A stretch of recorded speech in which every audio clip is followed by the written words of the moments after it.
When I got a full-ride scholarship, my dad said, "Good. Now I can use your college fund on a real family vacation." He posted photos from the beach with the caption, "No deadweight this time." He didn't notice who commented underneath. I'm Gloria Young, 22 years old, and this is the story of how one comment from a stranger destroyed the image my father spent 8 years building, while I didn't have to lift a finger. If you're watching this, please subscribe and let me know where you are watching from. To understand what happened, you need to understand my family, or rather, the family I stopped being part of when I was 14. My mother died when I was 12, ovarian cancer.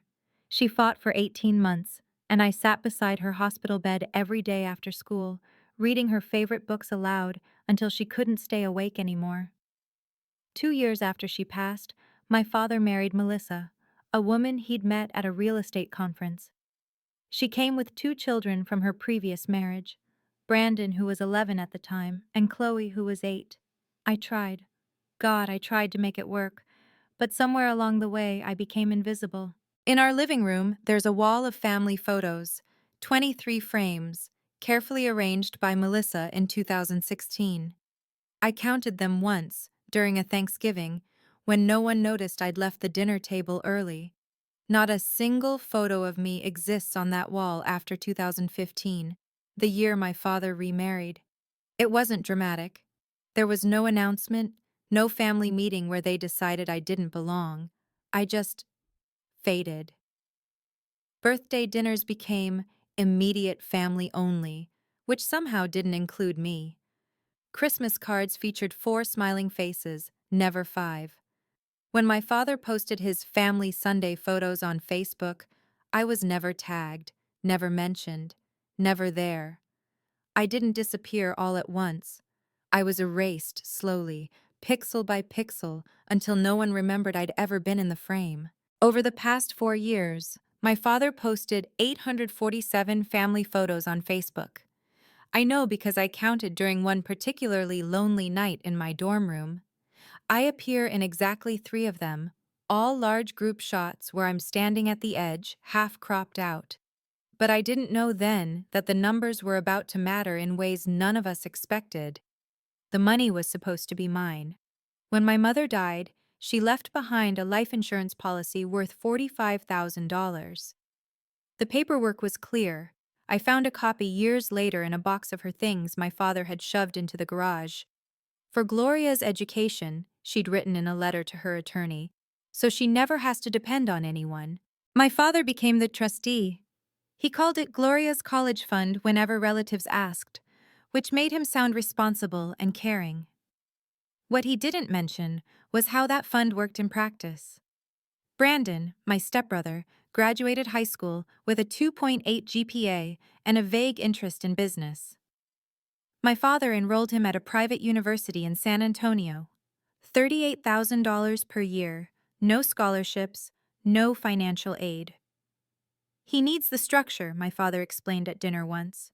Some kids just need more support. I graduated with a 3.94 GPA, a research position in the computer science department, and acceptance to the honors program at UT Austin. My father covered my tuition from the fund, and nothing else. The fund is for tuition, Gloria, not spending money. So I worked 20 hours a week at the university library, another 10 hours tutoring high school students in calculus. I ate ramen 4 nights a week and learned to stretch $1 until it screamed. Last summer, I asked my father for $200 to buy textbooks for a machine learning course. He said the budget was tight. That same week, he bought Brandon a $2,499 MacBook Pro.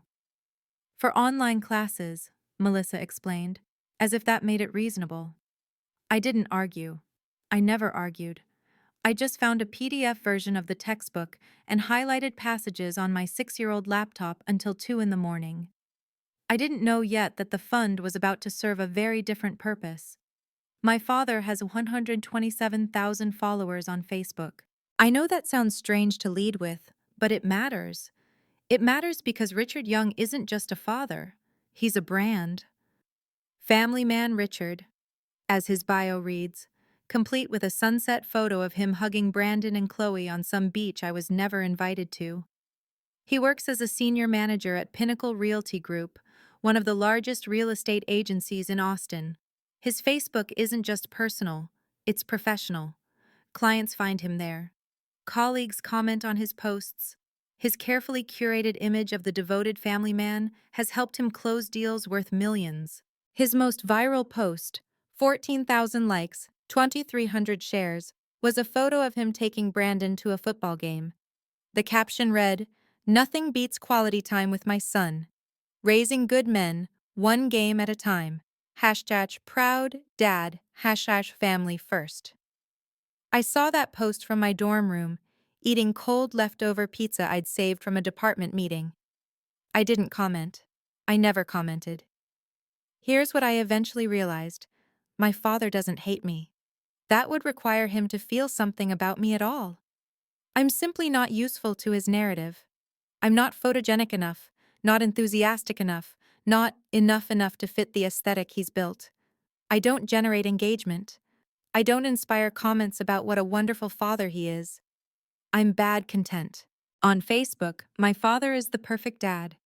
In real life, I'm the daughter who doesn't exist. But on March 15th, I received an email that would change everything and force my father to see me whether he wanted to or not. March 15th, 7:23 a.m. I was working the early shift at the university library, shelving returns in the quiet hour before students started trickling in for their morning study sessions. My phone buzzed in my back pocket, an email notification I almost ignored. The sender line read, "Stanford Graduate Admissions." I stopped breathing. I'd applied for the Morrison Whitfield Fellowship 3 months earlier, more out of desperate hope than realistic expectation. The fellowship covered everything: tuition, living expenses, research funding, for a master's program in data science at Stanford. Total value, $187,000 over 2 years. Only 12 recipients nationwide. Over 4,000 applicants. I opened the email with shaking hands. Dear Ms. Young, on behalf of the Morrison Whitfield Foundation and Stanford University, we are pleased to inform you that you have been selected as one of 12 recipients of the Morrison Whitfield Fellowship for the 2024-2025 academic year. I read it 3 times. Then I walked to the library bathroom, locked myself in a stall, and cried for 15 minutes. For the first time in 4 years, every sleepless night felt worth it. Every meal I'd skipped to afford textbooks. Every time I'd been called deadweight and swallowed my response. It all meant something. But one line in the email caught my attention more than the rest. Dr. Eleanor Whitfield, Foundation Chair, has personally reviewed your application and noted your exceptional research on predictive modeling for natural disaster response. She has expressed interest in meeting you during orientation week. I didn't know who Dr. Eleanor Whitfield was, not yet. I would learn soon enough, and so would my father. I called my father that afternoon. I don't know why. Hope, maybe. Some stubborn part of me that still believed good news might unlock something in him. Pride, affection, acknowledgement, anything. He picked up on the 4th ring. Gloria, what is it? Dad, I got in. The Stanford Fellowship. Full ride. They're paying for everything. Silence. 5 seconds. 10. Then. Good. I waited for more. Congratulations. I'm proud of you. Your mother would be so happy. Good, he repeated.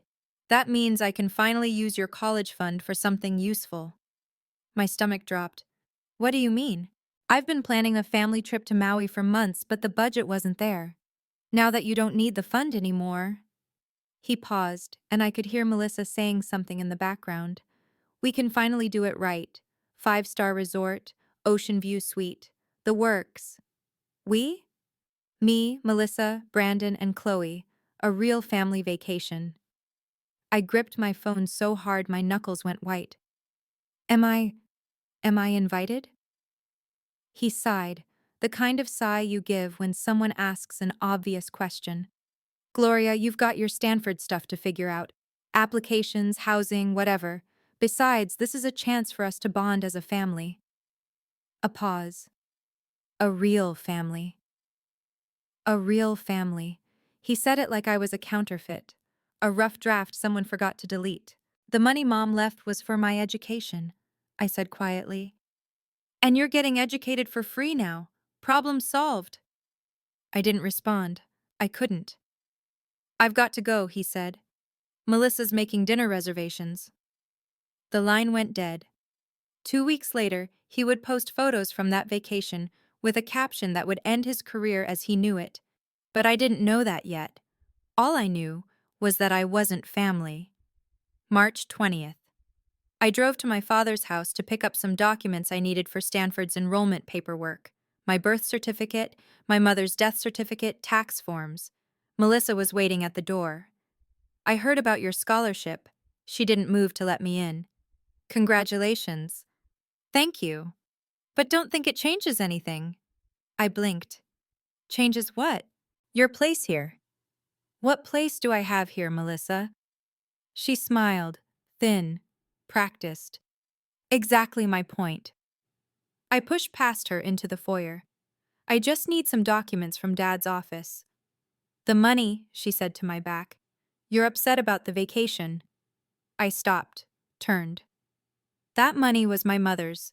She left it for me. Your mother is gone, Gloria. Your father makes the decisions now. She left it for my education. And you have a full scholarship, Melissa crossed her arms. What's the problem? The problem is that you're using my inheritance to take a vacation without me. We've already booked it. Her tone was matter-of-fact, like she was discussing the weather. 10 days in Maui, oceanfront suite at the Grand Waverly Resort, helicopter tour of the volcanoes, the whole package. How much? $38,000. I felt the number like a physical blow. $38,000, nearly my mother's entire life insurance payout, gone. Brandon's tuition costs the same, I said. Every year, for 4 years. Melissa's expression didn't change. Brandon needed support. You've always been self-sufficient. Self-sufficient. That was the word they used. Not neglected, not abandoned. Self-sufficient. I need those documents, I said. She stepped aside. They're in the filing cabinet. You know where. I walked past her without another word. But as I gathered my papers, I heard her call out, "Have fun at Stanford, Gloria. Try not to be so dramatic about everything." I found my father in his home office, scrolling through something on his phone. He didn't look up when I entered. "Dad, we need to talk about the fund."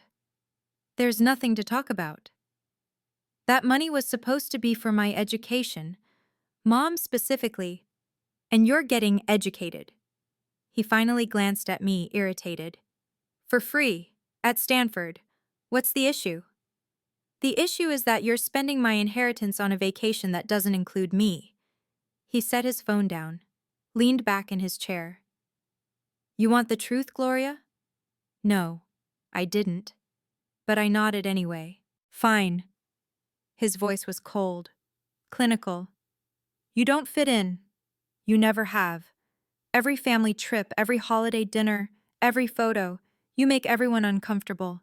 You're always in the corner, always quiet, always there, like furniture no one asked for." I couldn't speak. "You're dead weight, Gloria. That's the reality. And for once, I want to take my family somewhere nice without having to worry about you dragging the mood down." Dead weight.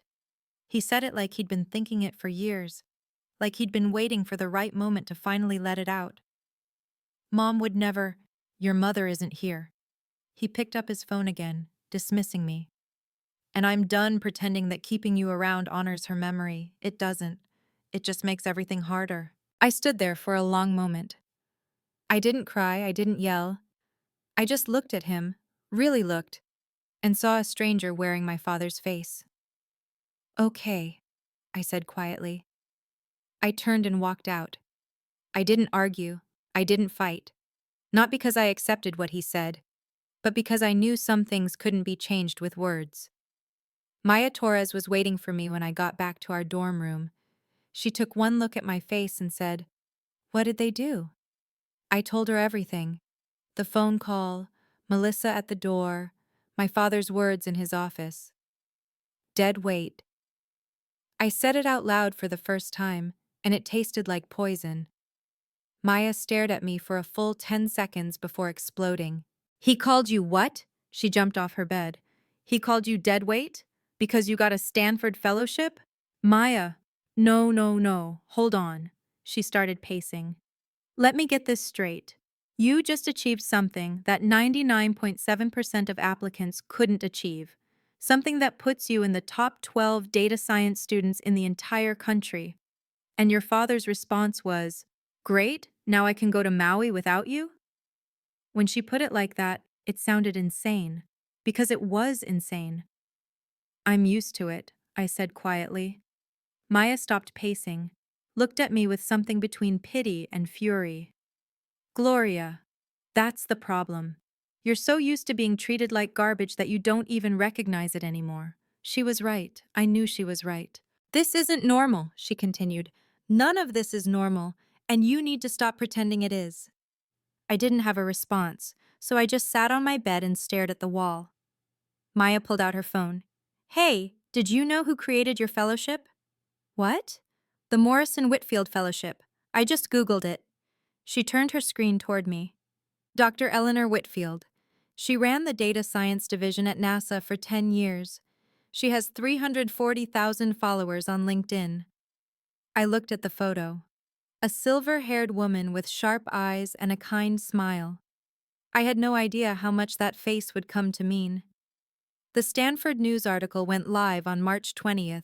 I found it while sitting alone in the library during my lunch break, eating a granola bar I'd bought from the vending machine because I couldn't afford the campus cafe. The headline read, 12 Morrison Whitfield Fellows announced, Meet the Future of Data Science. My photo was there, third from the left in the featured image. Below it, a paragraph I must have read 50 times. Gloria Young, whose research on machine learning applications for natural disaster prediction caught the attention of Foundation Chair Dr. Eleanor Whitfield, represents the next generation of data scientists committed to using technology for social good. Young's predictive models for flood response have already been cited in 3 peer-reviewed journals, an exceptional achievement for an undergraduate researcher. I stared at my own name, at the words exceptional achievement, at the fact that someone important, had noticed my work and thought it mattered. For the first time in years, I felt seen. I screenshot the article. My thumb hovered over my father's contact for a long moment. I could send it to him, show him that I wasn't dead weight, that strangers at Stanford and NASA saw value in me even if he couldn't. But I stopped. What would be the point? He wouldn't read it, and even if he did, he'd find some way to diminish it. Anyone can get quoted in a school newspaper. It's not like it's the real news. I saved the screenshot anyway, not for him, for me, because one day, I knew I might need proof that I was worth something, proof that existed outside my father's version of reality. I didn't know then that this article would become evidence in a very public trial, not in a courtroom, but in a comment section, March 28, 6 a.m.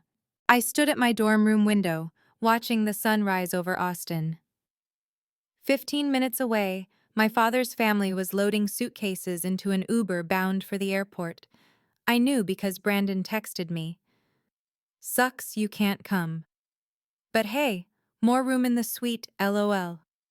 I didn't respond. I turned back to my laptop where my thesis draft waited. Chapter 3.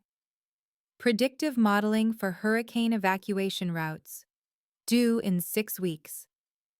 The cursor blinked at me, patient and indifferent. I thought about my mother. The last summer before she got sick, she took me to Galveston, just the two of us. We built sandcastles and ate too much ice cream and watched the waves until the sun went down. She held my hand on the beach and said something I've never forgotten. Remember, Gloria, your worth doesn't depend on whether someone sees you. You matter even when no one's looking. I wiped my eyes, opened my thesis document, started typing. Somewhere over the Pacific, my father was flying first class to Maui on my mother's money. and I was alone in a dorm room, working toward a future he'd never acknowledge. But buried in my Stanford email was a line I hadn't fully processed yet. Dr. Whitfield has expressed interest in meeting you personally during orientation week.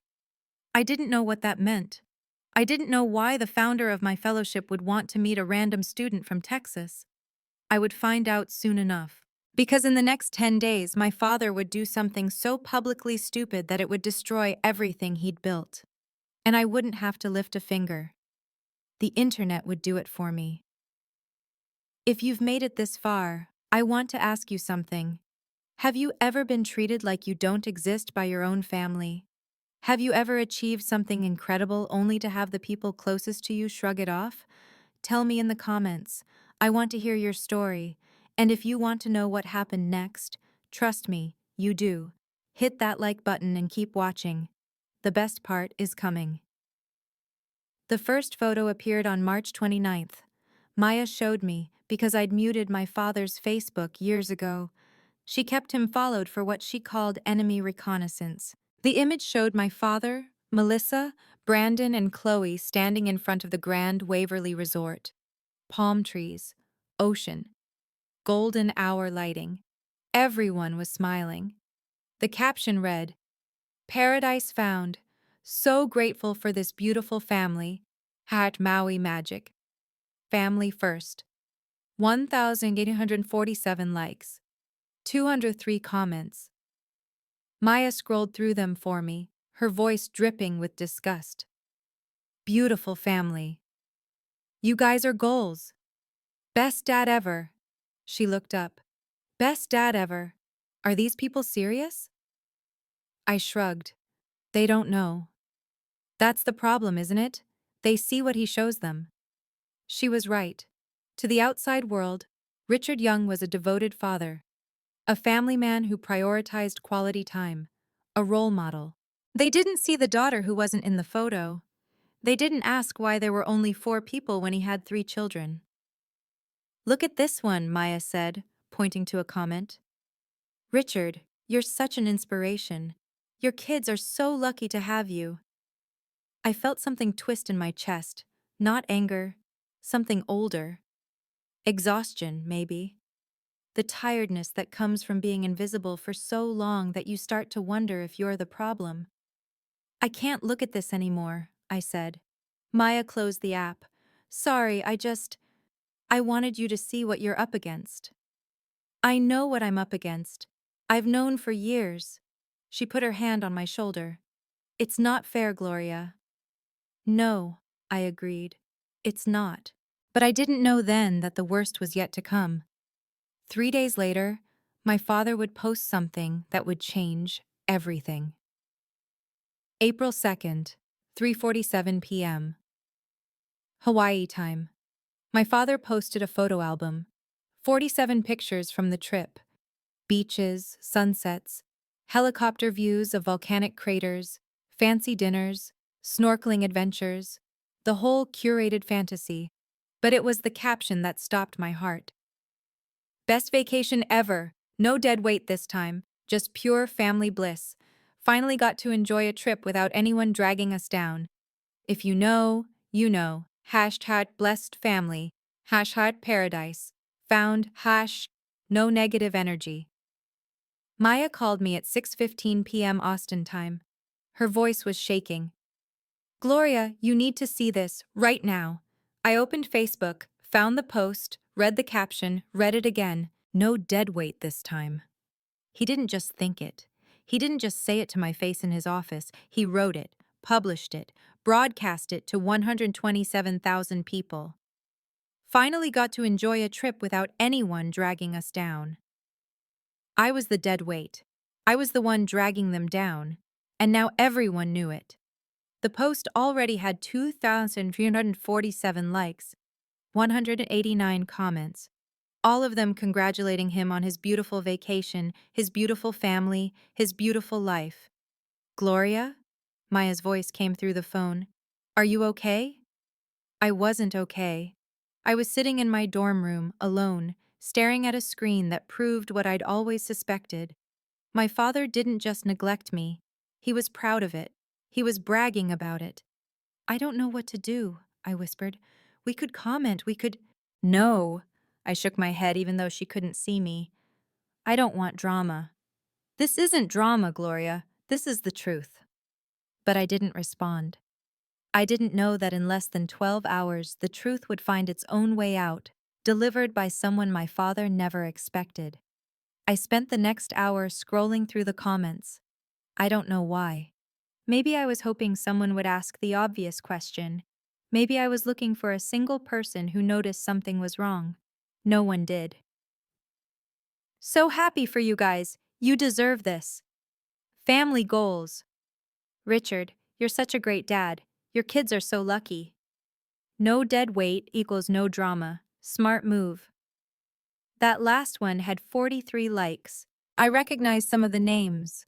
Colleagues from Pinnacle Realty, neighbors from my father's subdivision, people from his church group, all of them praising him, all of them laughing along with his joke about dead weight.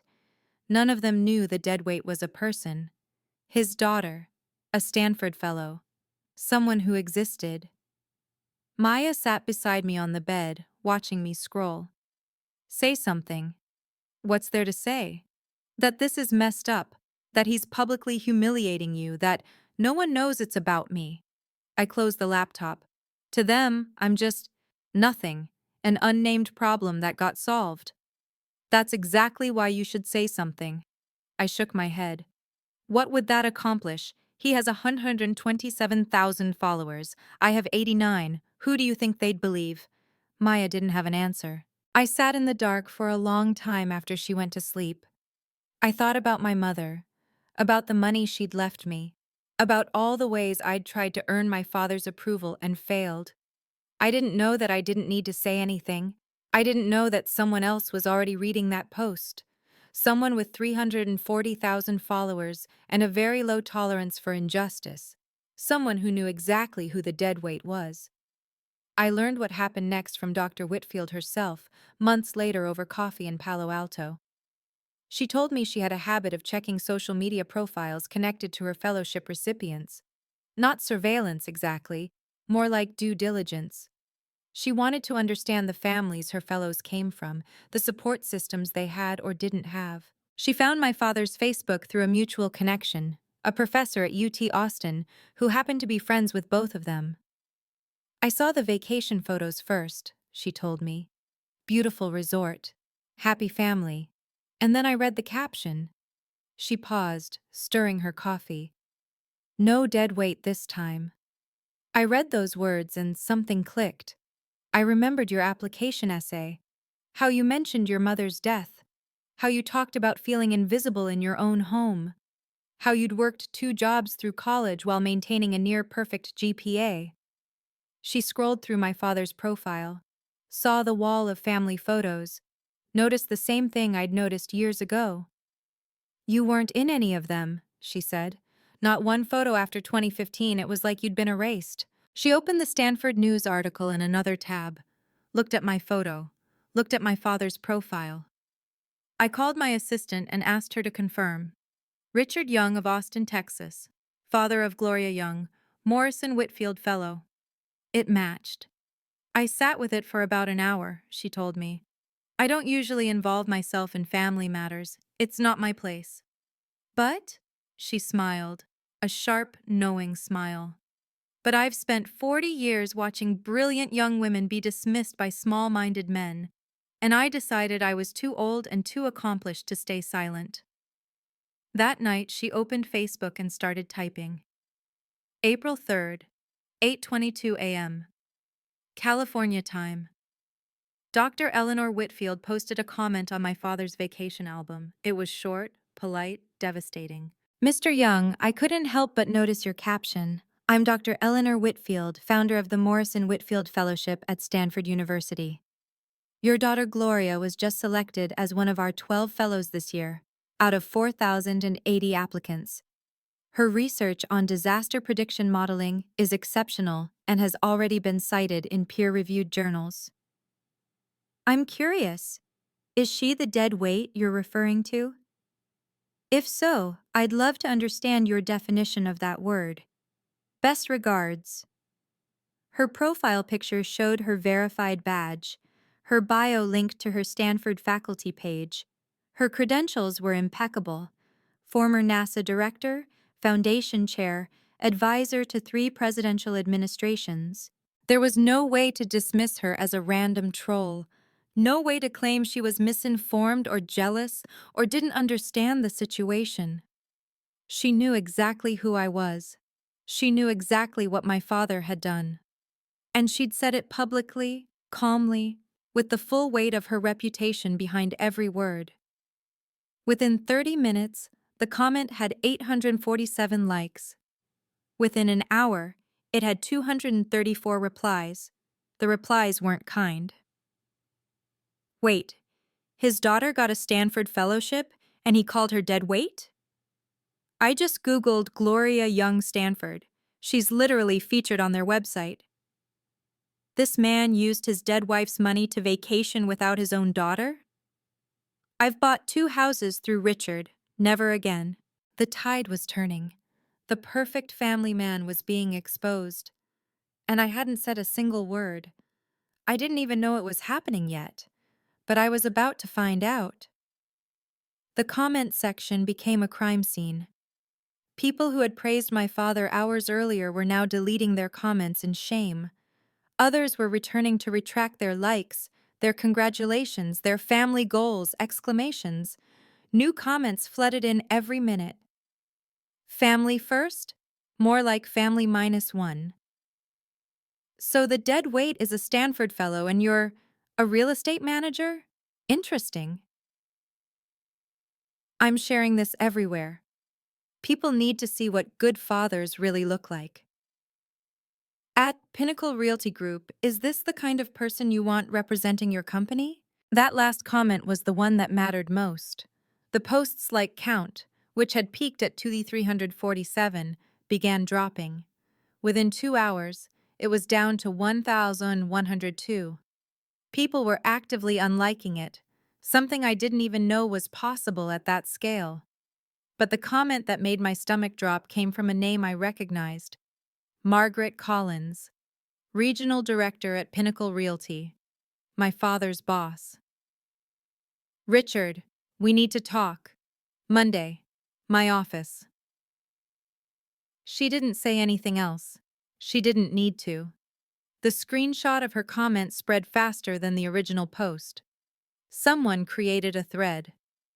Real estate manager publicly humiliates Stanford-bound daughter, gets called out by NASA scientist, boss sees everything. It was shared 2,000 times in 3 hours. My father's carefully constructed image, 8 years of family man Richard, thousands of posts about love and gratitude and #blessed family, was collapsing in real time. And the person who'd built it was still on a beach in Maui, probably wondering why his phone wouldn't stop buzzing. I almost felt sorry for him. Almost. Maya burst into our room at 9:47 a.m. Gloria! She was out of breath, holding her phone like it contained nuclear launch codes. Check Facebook, now! What? Just do it. I opened the app with shaking hands, navigated to my father's post. And there it was. Dr. Eleanor Whitfield's comment, 1,247 likes and climbing, hundreds of replies. A complete dismantling of everything my father had pretended to be. I read her words 3 times. Is she the deadweight you're referring to? She destroyed him, Maya whispered. With one question. One polite, devastating question. I didn't know how to feel. Part of me, the part that had spent years being invisible, felt something crack open. Validation, recognition, proof that I wasn't crazy, that the way I'd been treated wasn't normal. But another part of me felt the ground shifting. This wasn't private anymore. This was public, permanent, unsolvable. My phone started buzzing. Text messages from relatives I hadn't heard from in years. Is this about you? What's going on with your dad? Gloria, are you okay? I didn't answer any of them. What do? I asked Maya. Nothing. She sat down beside me. You don't have to do anything. She did it for you. But the fallout is his problem. He created this. He published it. He chose to call you deadweight in front of 127,000 people. Maya grabbed my hand. You didn't do this, Gloria. He did. I stared at the screen, at Dr. Whitfield's profile picture, at the hundreds of strangers defending me. For the first time in my life, someone with power had stood up for me. And she hadn't asked for anything in return. My father's damage control was a masterclass in making things worse. At 11:30 a.m. Hawaii time, he finally saw the comment. His response appeared 20 minutes later. Dr. Whitfield, I think there's been a misunderstanding. Deadweight was just a joke about luggage. We always overpack. Gloria knows I love her. This was taken completely out of context. The internet did not believe him. A joke about luggage? You said no deadweight this time, implying there was deadweight before. If it was about suitcases, why mention finally enjoying a trip without anyone dragging us down? Nice try, Richard. We can all read. Luggage doesn't drag the mood down. People do. You were talking about your daughter. Within 15 minutes, his reply had more angry reactions than likes. He deleted it. That made things worse. He's deleting comments now. Screenshot everything. I got it before he deleted, sharing to my story. The cover-up is always worse than the crime, Richard. He tried to delete the original post. Too late. Hundreds of screenshots were already circulating. A local Facebook group called Austin Real Estate Watch, 45,000 members, shared the thread with a damning caption. This is Richard Young, senior manager at Pinnacle Realty Group. Is this how Pinnacle represents family values? The post was shared 400 times in an hour. Someone found the Stanford News article and posted it alongside the screenshot. Side by side, my father calling me deadweight and Stanford calling me exceptional. The contrast was devastating. My father stopped responding after that. His Facebook went silent. But the damage was done. You can't delete the internet and you can't unring a bell. He was about to learn that the hard way. The call came at 2:15 p.m. Austin time. I stared at my father's name on the screen for 3 rings before answering. Gloria. His voice was different, strained, almost desperate. We need to talk. About what? You know about what? That comment, the situation online. The situation you created? A pause. I heard him take a breath. I need you to post something that clarifies this was a misunderstanding. Tell people it was an inside joke. Tell them we have a great relationship. I almost laughed. You want me to lie for you? I want you to help fix this, for the family. Which family? The real one? Or the one you take to Maui? Gloria, you called me dead weight, Dad, to my face in your office, and then you posted it online for 127,000 people to see. I didn't mean, you meant every word. You've meant it for years. The only difference is now everyone else knows. His voice hardened. If you don't help me fix this, there will be consequences. Consequences? I felt something cold settle in my chest. Are you threatening me? I'm telling you how things work. I'm your father. I've supported you for 22 years. You owe me. I owe you nothing. My voice was steady, calm. You used Mom's money for a vacation without me. You've excluded me from family photos for 8 years. You told me I make everyone uncomfortable. And now you want me to save your reputation? Silence. Fix it yourself, Dad. I'm done. I hung up. For the first time in my life, I ended the call first. I set the boundary. I chose myself. And I didn't feel guilty at all. The email arrived at 4:30 p.m. I saw the sender, E. Whitfield at Stanford, edu, and my heart stopped. Dear Gloria, I hope you don't mind that I commented on your father's post. I realize it may have been presumptuous of me to involve myself in a family matter, And if I've overstepped, I sincerely apologize. But I want you to know why I did it. I've spent 40 years in academia and industry, watching brilliant young women be dismissed by people who should have championed them. I've seen too many talented minds doubt themselves because the people closest to them refuse to see their worth. When I read your application essay, I saw something remarkable. Not just intelligence, though you have that in abundance, but resilience. The kind of quiet strength that comes from surviving things you shouldn't have had to survive. Your achievements speak for themselves. A fellowship that 4,068 other applicants didn't receive. Research that's already being cited by your peers. A future that is entirely your own to build. Don't let anyone, family or otherwise, diminish what you've accomplished. If you ever need anything, my door is always open. I meant what I said in your acceptance letter. I'm looking forward to meeting you at orientation. Warmly. Eleanor. I read the email 3 times. By the third time I was crying. It was not sad tears. Something else. Relief, maybe. Or recognition. For years, I'd wondered if I was the problem. If my father was right. If I really was dead weight. Too quiet, too awkward, too much trouble to love. And here was a woman I'd never met. A woman who'd run NASA's data science division, telling me I was worth defending. I typed my reply through blurred vision. Dr. Whitfield, thank you. Not just for the comment, but for seeing me when my own family chose not to. I won't let you down.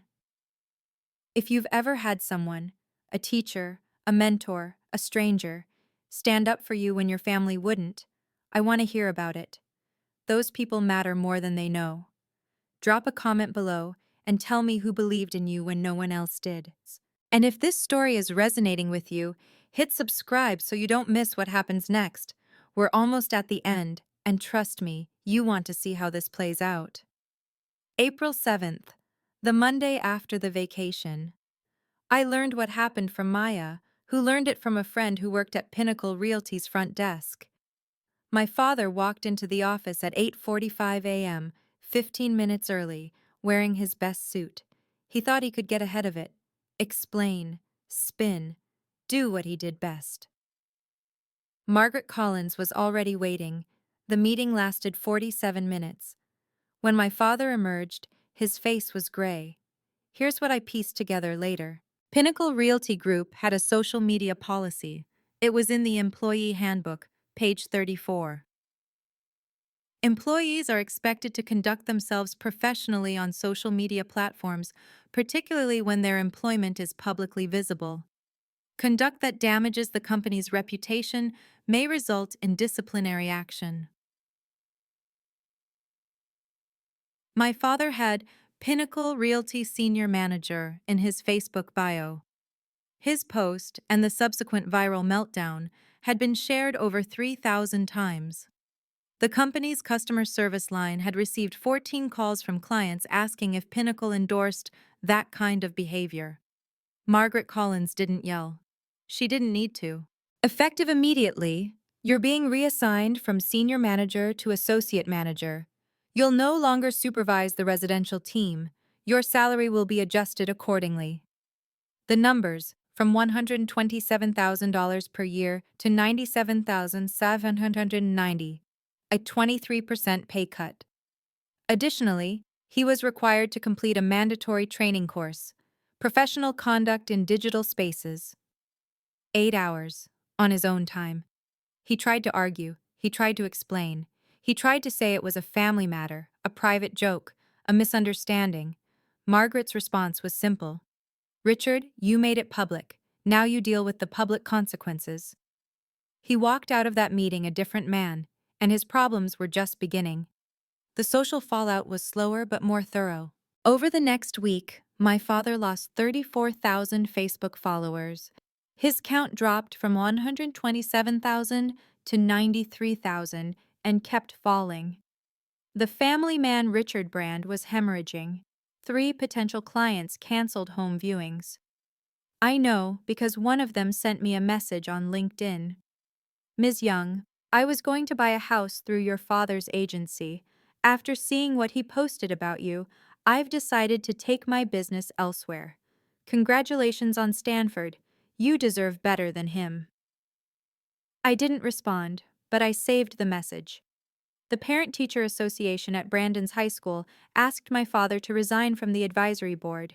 A parent had shared the screenshot in their group chat, and the vote was unanimous.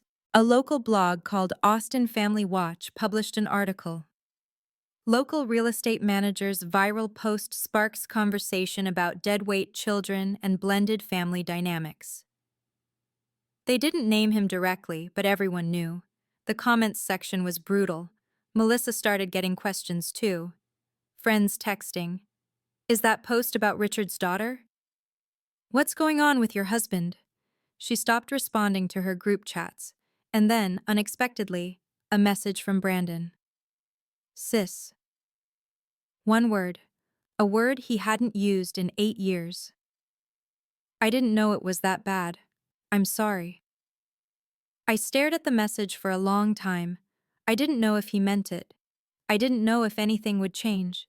But it was the first time anyone in that house had acknowledged what happened to me. Maybe that was something. Maybe it wasn't. Either way, my father was learning a lesson he should have learned years ago. The internet never forgets, and neither do the people you've wronged. The apology call came on April 10th. My father's voice was softer than I'd ever heard it. Humble, almost. But I'd learned to listen for what was underneath. Gloria, I've been doing a lot of thinking. Have you? I was wrong. What I posted, what I said, it was wrong. I want to make things right. For a moment, I let myself hope. Maybe he'd finally understood. Maybe losing his job title and his followers had broken through whatever wall he'd built. How? I asked. I'm going to post a public apology. Tell everyone how proud I am of you, how much I love you, how the deadweight comment was a terrible mistake. That sounds like a start. But I need your help. There it was. If you could comment something supportive underneath, maybe tag Dr. Whitfield so she sees I've changed, it would really help repair the damage. I closed my eyes. You want me to help you repair your image? I want us to heal as a family. No, Dad. You want your followers back. You want your reputation back. You want to undo the consequences without actually changing anything. That's not... You haven't apologized to me, not really. You've apologized to the internet. You've apologized to your boss. But you haven't once said, "Gloria, I'm sorry for how I treated you for the past 8 years. Silence. Because you're not sorry, I continued. You're embarrassed. There's a difference. Gloria, healing isn't a PR campaign, Dad, and I'm not a tool you can use to fix what you broke. I hung up. He didn't call back, and for the first time, I realized I didn't want him to. April 15th, a new email from Stanford. The subject line read, "An opportunity." Dear Gloria, I hope this message finds you well. I've been thinking about our upcoming orientation and your research interests, and I have a proposal. Each summer, I select 2 incoming fellows to join my research team as paid assistants before the academic year begins. It's an opportunity to get a head start on the program, build connections with faculty, and contribute to ongoing projects in climate modeling and disaster response. I would like to offer you one of those positions. The details: June 1st through August 15th, stipend of $4,500 per month, housing assistance available. You would work directly with my team on our hurricane prediction initiative, something I believe aligns perfectly with your undergraduate research. This is not a competitive application. I'm offering it to you directly because I believe in your potential. Please let me know if you're interested. Warmly, Eleanor. I read the email 4 times to make sure I wasn't hallucinating. $4,500 per month. Direct mentorship from one of the most respected data scientists in the country. A head start at Stanford before I'd even officially enrolled. Maya screamed when I told her. Do you understand what this is? She grabbed my shoulders. This is Dr. Eleanor Whitfield, former NASA director, personally recruiting you to her team, while your dad is taking a mandatory social media ethics course. Karma is real. I laughed. Actually laughed. Something I hadn't done in weeks. My father wanted a $38,000 vacation. He got a demotion and a training seminar. I wanted to be seen. I got Stanford, a fellowship, and a mentor who believed in me before we'd ever met. The universe has a sense of humor. April 20th. I wrote the email I should have written years ago. I addressed it to my father and Melissa, CC'd Maya as a witness, and spent 3 hours choosing every word. Dad and Melissa, I'm writing to establish some boundaries for our relationship going forward. I'm not asking for an apology. I'm not asking for money. I'm not asking you to publicly acknowledge what happened. Those things won't undo 8 years of being treated as invisible, and I've stopped expecting them. What I am asking for is basic respect, and since that hasn't been freely given, I need to define what it looks like. 1. I will not attend family events where I am not treated as an equal member of the family. No more standing at the edge of photos. No more being excluded from conversations. No more being the person everyone pretends isn't there. 2. I will not participate in any effort to repair your public image. My achievements are not tools for your reputation management. 3. I will maintain minimal contact until I see evidence of genuine change. Not words, but actions. Not apologies for the internet, but apologies to me. I hope that one day we can have a healthy relationship. But that depends on you, not me. I've done everything I can. I've tried to earn your approval for 22 years. I'm done trying. If you want to be part of my life going forward, you'll need to show me you've changed. Until then, I wish you well. From a distance. Gloria. I hit send before I could second-guess myself. My father never responded. Melissa replied with one word. Noted. It wasn't the closure I wanted, but it was the boundary I needed, and for the first time, I felt free. April 25th. Brandon called. Not a text. An actual phone call. I almost didn't answer. We hadn't spoken on the phone since I'd left for college 4 years ago. Gloria? His voice was uncertain. Young somehow, despite being 19. Brandon, I wanted to talk, if that's okay. I sat down on my bed. I'm listening. I didn't know. He exhaled. I knew things weren't great between you and Dad, but I didn't know he said those things to you, called you that. You never asked. I know. That's on me. A pause. I just believed what Mom told me. That you were difficult. That you didn't want to be part of the family. That you chose to be distant. And now?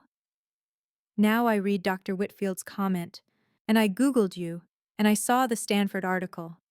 His voice cracked slightly. You're actually impressive, and I've been treating you like you don't exist. I didn't respond. I wasn't sure what to say. I'm not asking you to forgive me, he continued. I wanted you to know that I see it now, what they did, what I helped them do by not saying anything. What are you going to do about it? I unfollowed Dad on Facebook. A small laugh, embarrassed. I know that's nothing, but I don't want to be part of that anymore. The fake family stuff, the photos, the whole thing. It wasn't much, but it was something. Thank you for calling, Brandon. Can I call again sometime? Maybe we could actually, talk? I thought about it. About second chances.